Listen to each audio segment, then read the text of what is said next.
we had terrorists all around us. Jennifer Kahani says she and her family woke up to the sound of explosions and missiles whizzing by.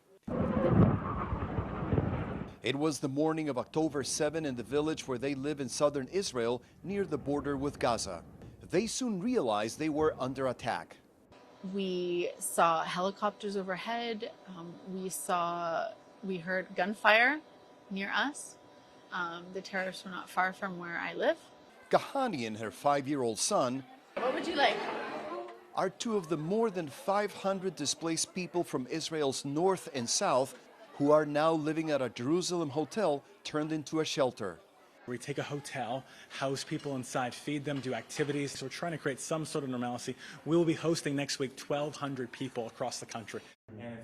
This Christian organization, called the Fellowship of Israel-Related Ministries, or FIRM for short, has mobilized to help displaced people who had to flee their homes.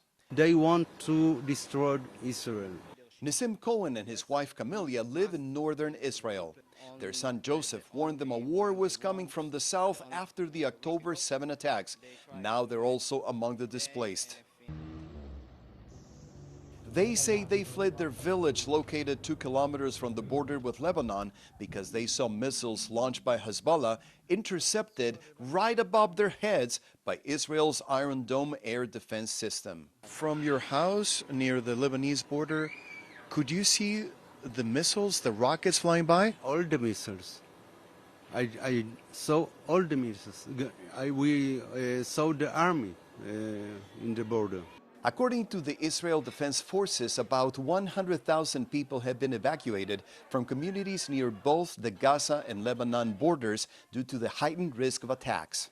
Some of them have lost their homes. A lot of them have lost loved ones. Some of them, I met a family just yesterday that their 18-year-old daughter, her best friend, is being held hostage by Hamas in Gaza. So the trauma is really pervasive.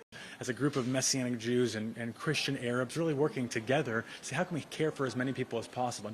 Many of these families share a feeling of uncertainty right now. When will the war end? When will they be able to go home? Those are questions for which they don't have an answer right now. Jennifer Kahani says her husband stayed behind with others, trying to figure out how to defend their communities against further attacks. We didn't just lose Jews. We didn't just lose, Zionists or Israelis that day. We lost tourists that came here for a celebration of peace at a party. We lost caregivers from the Philippines and from India that were caring for elderly. For now, Kahani says all she can do is hug her son a little harder, pray for her husband's safe return, and hope that something like this never happens again.